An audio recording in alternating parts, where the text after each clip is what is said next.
আসসালামু আলাইকুম, নার্গিস মজিদ লিমা স্বাগত জানাচ্ছি এনটিভির মধ্যরাতের খবরে। ক্রাউন সিমেন্ট শিরোনাম দেখছিলেন, এবার পুরো খবর। ফ্যাসিস্ট পতনের পর আগামী যুদ্ধ হবে দুর্নীতির বিরুদ্ধে, এমন ঘোষণা দিয়ে জামায়াতে ইসলামীর আমির ডাক্তার শফিকুর রহমান বলেছেন, তার দল ক্ষমতায় গেলে শাসক নয়, সেবক হবে। শনিবার রাজধানীর সরওয়ার্দী উদ্যানে দলের জাতীয় সমাবেশে বক্তব্য দেওয়ার সময় হঠাৎ অসুস্থ হয়ে পড়েন তিনি। নিজেকে সামলে ফের দাঁড়িয়ে বক্তব্য শুরু করলে আবারও অসুস্থ হয়ে পড়েন। পরে বসেই বক্তব্য শেষ করেন জামায়াত আমির। বলেন, জামায়াত নির্বাচিত হলে নিজেরা দুর্নীতি করবেন না, কাউকে করতেও দিবেন না। রিপোর্টে আরও জানাচ্ছেন নূর হোসেন। ঐতিহাসিক সোহরাওয়ার্দী উদ্যানে বাংলাদেশ জামায়াতে ইসলামীর জাতীয় সমাবেশ নানা কারণে ঐতিহাসিক। প্রথমবারের মতো এই উদ্যানে জামাতের এত বিশাল সমাবেশ। দেশের বিভিন্ন প্রান্ত থেকে যোগ দেওয়া লাখ লাখ নেতাকর্মী আর সমর্থকদের স্মরণকালের সবচেয়ে বড় জমায়েতে সোহরাওয়ার্দী উদ্যান পরিণত হয় জনসমুদ্রে। সমাবেশের শেষে বক্তব্য দেন জামায়াত ইসলামীর আমির ডাক্তার শফিকুর রহমান। বলেন, 2024-এর গণঅভ্যুত্থানে আবু সাইদরা বুক পেতে জীবন দিয়েছেন নতুন বাংলাদেশ গড়তে। বলেন, ফ্যাসিবাদের পতনের পর এবারের লড়াই দুর্নীতির বিরুদ্ধে। একটা লড়াই হয়েছে ফ্যাসিবাদের বিরুদ্ধে, আরেকটা লড়াই হবে দুর্নীতির বিরুদ্ধে ইনশাআল্লাহ। এই দুর্নীতির মূল উৎপাটন করার জন্য যা দরকার, আমরা তারুণ্য এবং যৌবনের শক্তিকে একত্রিত করে সেই লড়াইয়েও ইনশাআল্লাহ বিজয় লাভ করব। দুপুর 2টায় আনুষ্ঠানিকভাবে জাতীয় সমাবেশ শুরু হলেও অনুষ্ঠানস্থলে দুপুরের আগেই কানায় কানায় পূর্ণ হয়। শুরু থেকেই সমাবেশের মঞ্চে উপস্থিত ছিলেন ডাক্তার শফিকুর রহমান। দীর্ঘ সময় ধরে সবার বক্তব্য শোনার পর সবশেষ যখন বক্তব্য দিচ্ছিলেন, 67 বছর বয়সী বর্ষিয়ার নেতা হঠাৎ অসুস্থ হয়ে পড়েন। তার প্রথম প্রমাণ হচ্ছে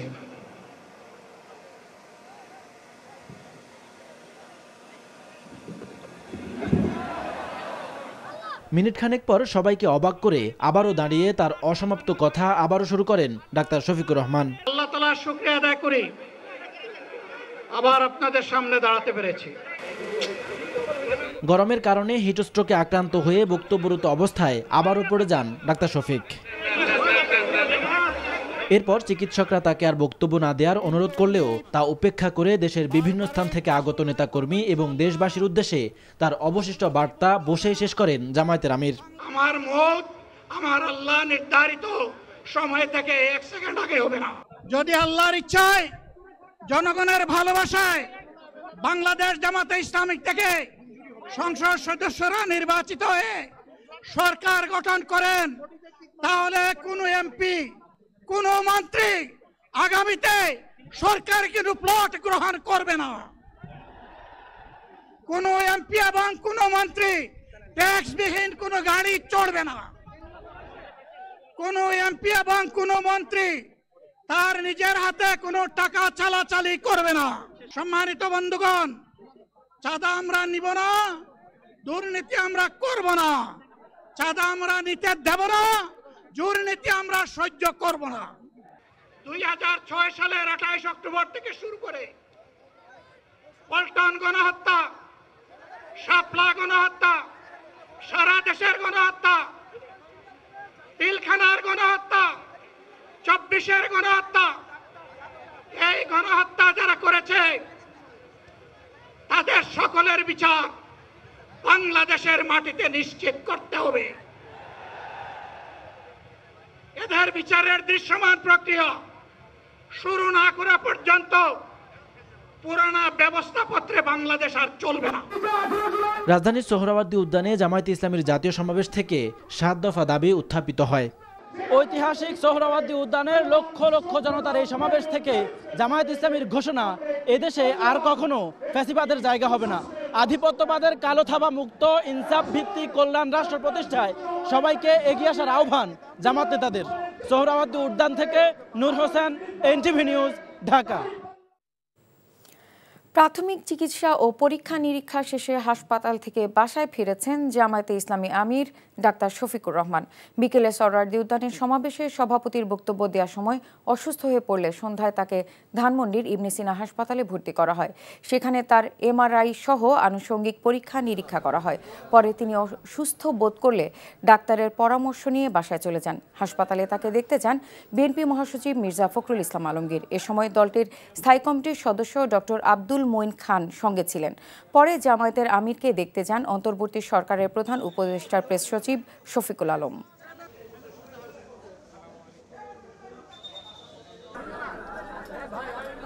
বাংলাদেশের রাজনীতির ক্রিটিক্যাল মোমেন্টে আপনার আমির সাহেবের সুস্থ হওয়াটা খুব জরুরি বলে আমরা মনে করি।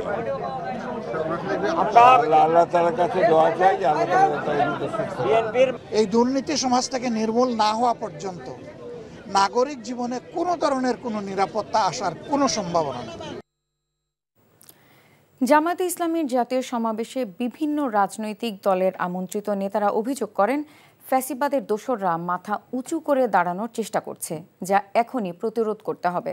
বক্তারা বলেন, যেনতেন নির্বাচনের মাধ্যমে এই জাতির মুক্তি আসবে না, প্রয়োজন জাতীয় ঐক্য। রিপোর্ট করছেন ইফতেখার রেজা। আইনের আওতায় নিয়ে আসতে হবে। দুপুর 2টার কিছু পরেই রাজধানীর সোহরাওয়ার্দী উদ্যানে জামায়াতে ইসলামী আয়োজিত জাতীয় সমাবেশ শুরু হয়। সমাবেশে জামায়াতে ইসলামের কেন্দ্রীয় নেতারা ছাড়াও আমন্ত্রিত ছিলেন দেশের বিভিন্ন রাজনৈতিক দলের নেতারা। আমন্ত্রিত বক্তারা শেখ হাসিনার বিচার দাবি করে বলেন, শেখ হাসিনার বিচার হতেই হবে। আমাদের বিচার লাগবে। এই বাংলাদেশে খুনি হাসিনার বিচার হতেই হবে। 17-18 বছর ধরে জামাত ইসলামী তথা ইসলামী শক্তির উপরে যে অত্যাচার, জুলুম, নিপীড়ন হয়েছে, তার বিরুদ্ধে এই জনসমুদ্র হচ্ছে গণবিস্ফোরণের সৃষ্টি করেছে। পেশিবাদের দোসররা আজকে মাথা উঁচু করে দাঁড়াবার চেষ্টা করছে। আজকে তাদের মাথা ভেঙে দিতে হবে। এই জুলাই মাসের মধ্যে শহীদ গাজীদের স্বীকৃতি দিয়ে জুলাই প্রক্লেমেশন ঘোষণা করতে হবে। মৌলিক সংস্কার না করে নির্বাচনের দিকে না হাঁটার দাবিও জানান বিভিন্ন রাজনৈতিক নেতারা। পিআর পদ্ধতিতে কেন্দ্র দখল হবে না, তাহলে মতলব পূরণ হবে না। পিআর পদ্ধতিতে টাকা দিয়ে ভোট কেনার কোনো সুযোগ নাই, সেই জন্য মতলব পূরণ হবে না। যেটা স্বচ্ছ নির্বাচন, তার বিরোধিতা করা মানে হচ্ছে নতুন বাংলাদেশ গড়ার ব্যাপারে তারা সিনসিয়ার নয়। সরকারকে বলতে চাই, সেই শাসনতান্ত্রিক ব্যবস্থার মৌলিক পরিবর্তন না করে আপনারা নির্বাচনের দিকে হাঁটবেন না। জুলাই সনদ প্রণয়ন করে সেটাকে সুরক্ষা দিয়ে বাস্তবায়নের জন্য লিগ্যাল ফ্রেমওয়ার্ক অর্ডারের মধ্য দিয়ে এলএফ করে সেটাকে বাস্তবায়ন করতে হবে। দেশপ্রেমিক জনতার ঐক্য, জাতীয় ঐক্য আজকে প্রয়োজন, ইসলামপন্থী জনতার ঐক্য। হিন্দুরা আওয়ামী লীগের কাছে দীর্ঘদিন যাবৎ বন্দী ছিলেন এমন অভিযোগ করেন বাংলাদেশ জাতীয় হিন্দু মহাজোটের মহাসচিব ডক্টর গোবিন্দ চন্দ্র প্রামাণিক। যদি আবারও এই দেশে পিআর সিস্টেম ছাড়া যদি নির্বাচন হয়, আবার ফ্যাসিবাদ আসবে, আবার আপনাদেরকে এই ফ্যাসিবাদ সরানোর জন্য আবার জীবন দিতে হবে, রক্ত দিতে হবে। দেশে মুসলিম, হিন্দু, খ্রিস্টান সহ সকল ধর্মের মানুষ শান্তিতে বসবাস করবে এমন আশাবাদ প্রকাশ করেন সমাবেশের বক্তারা। Iftekhar Reza, NTV news, Dhaka. জামায়াতে ইসলামীর জাতীয় সমাবেশ ঘিরে দিনভর পুরো রাজধানী ছিল লোকে লোকারণ্য। ঢাকার প্রতিটি প্রবেশ পথ হয়ে সোহরাওয়ার্দী উদ্যানমুখী সড়কগুলো যেন পরিণত হয় জনস্রোতে। স্লোগানে স্লোগানে মুখর হয়ে ওঠে চারদিক। মানুষ আসে দেশের বিভিন্ন প্রান্ত থেকে। আইনশৃঙ্খলা বাহিনীর সদস্যদের পাশাপাশি জামায়াতের প্রায় ৬,০০০ স্বেচ্ছাসেবক নিয়োজিত ছিল সমাবেশের শৃঙ্খলা রক্ষায়। কায়কোবাদ মাহমুদের রিপোর্ট।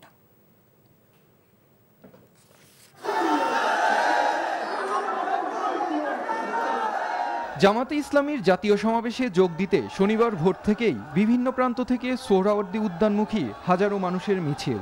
স্লোগানে উত্তাল নগর।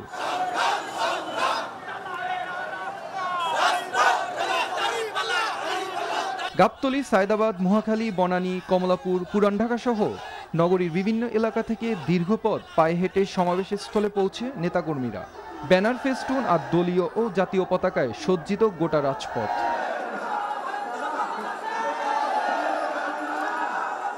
অত্যন্ত আনন্দ এবং উৎফুল্ল মন নিয়ে আজকের এই জনসভা উপভোগ করছি। আমাদের যে 7 দফা দাবি আছে এটা মেনে নিয়ে সুষ্ঠু এবং অবাধ সুষ্ঠু নির্বাচন আমরা আশা করি। বিগত সরকারের আমলে আমরা বিভিন্নভাবে হেনস্থার এবং হত্যার এবং গুমের শিকার হয়েছি। বাংলাদেশে আমরা কোনো চাঁদাবাজ কোনো হত্যাকারীকে দেখতে চাই না। জামাত ইসলামী বাংলাদেশে এতে ক্ষমতায় গেলে অন্যায় জুলুম অত্যাচারকারীদেরকে কোনো পাত্তা থাকবে না। সোহরাওয়ার্দী উদ্যানের চতুর্পাশ থেকে নেতাকর্মীদের স্রোত প্রবেশ করে মূল সমাবেশে। ততক্ষণে গোটা সমাবেশের স্থল পূর্ণ মানুষের পদভারে। বিভিন্ন জেলা থেকে আসা নেতাকর্মীরা বলছেন নতুন বাংলাদেশ চান তারা। কোরআন দ্বারা ইনসাফ ভিত্তিক একটা রাষ্ট্র, যে রাষ্ট্র কায়েম করতে পারে, প্রতিষ্ঠা করতে পারে একমাত্র বাংলাদেশ জামাত ইসলামী। ভবিষ্যতে এরকম সাদাবাজ যাতে আর দখলবাজ উঠতে না পারে, এই সব দফা বাস্তবায়ন হলে ভবিষ্যতে ইনশাল্লাহ গণস্বৈরাচার উঠতে পারবে না। ইসলামী শাসন, ইসলামী দল একবারও দেখি নাই। এইবার শেষবারের মতো আমরা একবারের জন্য হলেও দাড়িপাল্লাকে চাই। সৎ লোকের শাসন চাই, সৎ লোকের শাসন, একটা নিরপেক্ষ নির্বাচন হোক। মূলত একটি সমৃদ্ধ বাংলাদেশ গড়ার লক্ষ্যে আমরা সামনের দিকে এগিয়ে যেতে চাই। জামাতের সমাবেশ ঘিরে রাজধানীতে যান চলাচল ছিল কম, এতে ভোগান্তিতে পড়ে অনেকে। সমাবেশ ঘিরে মানুষের ভোগান্তি লাঘবে আইনশৃঙ্খলা বাহিনীর পাশাপাশি কাজ করেছে জামাতের ৬,০০০ স্বেচ্ছাসেবক। Kaikobad Mahmud, NTV news, Dhaka. অন্তর্বর্তী সরকারের পক্ষে আদৌ নির্বাচন করা সম্ভব হবে কিনা কোনো মহল থেকে এমন প্রশ্ন উত্থাপনের বিষয়টিকে বিচ্ছিন্ন বক্তব্য হিসেবে দেখার সুযোগ নেই বলে মন্তব্য করেছেন বিএনপির ভারপ্রাপ্ত চেয়ারম্যান তারেক রহমান। বলেন, জনগণের সরকার প্রতিষ্ঠা করতে এমন একটি নির্বাচনী ব্যবস্থা জরুরি যেখানে নির্ভয়ে মানুষ তাদের ভোটাধিকার প্রয়োগ করতে পারে। জুলাই শহীদদের স্মরণে ঢাকায় বেসরকারি বিশ্ববিদ্যালয়ের ছাত্রদলের এক অনুষ্ঠানে তিনি এসব কথা বলেন। বিস্তারিত হাসান মাহমুদের রিপোর্টে। জুলাই অভ্যুত্থানে বেসরকারি বিশ্ববিদ্যালয়ের শিক্ষক শিক্ষার্থীদের অবদানকে কৃতজ্ঞতার সাথে স্মরণ করে রাজধানীর কৃষিবিদ ইনস্টিটিউশন মিলনায়তনে বেসরকারি বিশ্ববিদ্যালয় ছাত্রদলের এই আয়োজন। এ সময় শহীদ পরিবারের সদস্যরা তাদের সন্তানদের আত্মত্যাগের বীরত্বের কথা স্মরণ করতে গিয়ে আবেগ আপ্লুত হয়ে পড়েন। কান্দাকাটি করে আমি 8 ব্যাগ রক্ত ম্যানেজ করছিলাম। 8 ব্যাগের মধ্যে 5 ব্যাগ রক্ত গেছে। এই 5 ব্যাগ রক্ত গেতে আমার ছেলে রাত 1:55 মারা যায়। তোর মানুষকে ভুলে দিছিস। এই আইডি কার্ড থেকে আমার সন্তানকে শনাক্ত করা হয়েছে যে আমার সন্তান ভ্যান গাড়িতেই ছিল। বিএনপি নেতারা বলেন, বেসরকারি বিশ্ববিদ্যালয়ের শিক্ষার্থীরা গণ অভ্যুত্থানের মোড়কেই ঘুরিয়ে দিয়েছিল। প্রাইভেট বিশ্ববিদ্যালয়ের ছেলেদের, ভাইদের এবং শিক্ষকদের বিশেষ করে যথেষ্ট অবদান রয়েছে। যদি না নামতো মাঠে, আজকের এই পরিবেশ সৃষ্টি হতো না। সংগ্রাম শেষ হয়নি। সামনে গণতন্ত্রের যে সংকট দেখা যাচ্ছে, সেই সংকট থেকে উত্তর করতে হলে আমাদেরকে অনেক সজাগ সতর্ক থাকতে হবে। গণ অভ্যুত্থানের শহীদদের প্রতি শ্রদ্ধা জানিয়ে তারেক রহমান বলেন, এই অভ্যুত্থান যেন একক দলের বলে পরিচিতি না পায়। তবে অন্তর্বর্তীকালীন সরকারের কোনো একটি অংশের সহায়তায় কেউ কি দেশে উদ্দেশ্যমূলক পরিস্থিতি তৈরি করতে চাইছে কি না, সোশ্যাল মিডিয়া সহ বিভিন্ন জায়গায় মানুষের কথা শুনলে বোঝা যায় এই বিষয়টিও জনমনে জিজ্ঞাসা রয়েছে।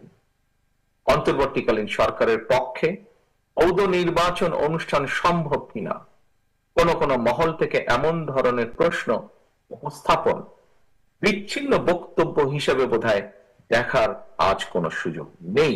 একই সঙ্গে অন্তর্বর্তীকালীন সরকারের প্রতি আহ্বান, পরিস্থিতি নিয়ন্ত্রণে আরো স্বচ্ছ এবং সাহসী ভূমিকা রাখুন। সাম্প্রতিক নানা প্রসঙ্গের উল্লেখ করে তারেক রহমান বলেন, ভুল সিদ্ধান্তে ফ্যাসিবাদ যেন মাথাচাড়া দিয়ে উঠতে না পারে। রাষ্ট্রীয় ক্ষমতা, রাষ্ট্রের অপব্যবহার কিংবা প্রশাসনিক কৌশলের পরিবর্তে কারো রাজনৈতিক অভিলাষ পূরণের প্রধান মাধ্যম হওয়া দরকার জনগণের রায়, জনগণের আস্থা এবং বিশ্বাস। দেশে জনগণের রাজনৈতিক ক্ষমতায়ন নিশ্চিত করা না গেলে আমাদের কোনো আয়োজনই শেষ পর্যন্ত কিন্তু কোনো কাজে আসবে না, টেকসই হবে না। সবাইকে ভুল সিদ্ধান্ত নেওয়া থেকে সতর্ক থাকার আহ্বান জানান তারেক রহমান। Hasan Mahmud, NTV news, Dhaka. নির্বাচন নিয়ে কোনো অনিশ্চয়তা নেই বলে জানিয়েছেন অন্তর্বর্তী সরকারের প্রধান উপদেষ্টার প্রেস সচিব শফিকুল আলম। শনিবার সকালে কুমিল্লা ময়নামতি অডিটোরিয়ামে কুমিল্লা বিশ্ববিদ্যালয়ের আন্তর্জাতিক ইভেন্ট ল অনুষ্ঠান শেষে তিনি একথা বলেন। প্রেস সচিব শফিকুল আলম বলেন, প্রধান উপদেষ্টার দেয়া সময় অনুসারেই নির্বাচন হবে। পিআর পদ্ধতি প্রসঙ্গে প্রেস সচিব বলেন, বিষয়টি নিয়ে সকল রাজনৈতিক দল ও কমিশন কথা বলছে। আন্তরিকতার সাথেই বিষয়টি আলোচনা করা হচ্ছে।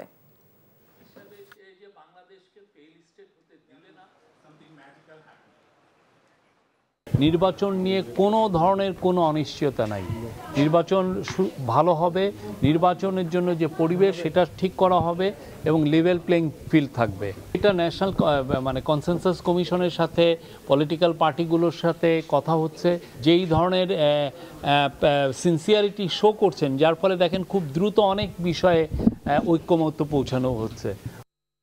কুয়াকাটায় আগমন উপলক্ষে 21শে পদকপ্রাপ্ত বরেণ্য সঙ্গীত শিল্পী ফেরদৌস আরাকে সংবর্ধনা ও আজীবন স্মারক সম্মাননায় ভূষিত করেছে কুয়াকাটা গেস্ট হাউস। এছাড়াও এনটিভির পরিচালক আলহাজ মোহাম্মদ নুরুদ্দিন আহমেদকে দেয়া সংবর্ধনা ও আজীবন সম্মাননা স্মারক গ্রহণ করেন এনটিভির পটুয়াখালী স্টাফ করেসপন্ডেন্ট কাজল বরণ দাস। গেস্ট হাউস অডিটোরিয়ামে সংবর্ধনা অনুষ্ঠানে সভাপতিত্ব করেন কুয়াকাটা হোটেল মোটেল ওনার্স অ্যাসোসিয়েশনের সভাপতি AM মোতালেব শরীফ।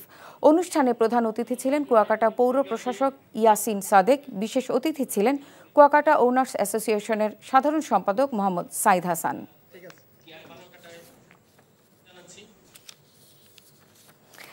এনটিভির প্রতিষ্ঠাবার্ষিকের খবর। মালয়েশিয়া প্রবাসীদের ভালোবাসায় সিক্ত দর্শক নন্দিত চ্যানেল এনটিভি 22 পেরিয়ে 23 বছরের পদার্পণ উপলক্ষে আয়োজন করা হয় বর্ণাঢ্য অনুষ্ঠানের। কায়সার হামিদ হান্নানের পাঠানো রিপোর্ট।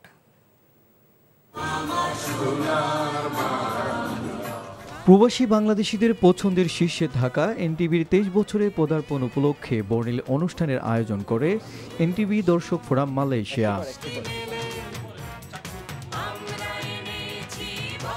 কুয়ালালামপুরের হোটেল ইন্টারকন্টিনেন্টালে আয়োজিত অনুষ্ঠানে সভাপতিত্ব করেন এনটিভি দর্শক ফোরাম মালয়েশিয়ার প্রধান উপদেষ্টা মোহাম্মদ মোশাররফ হোসেন।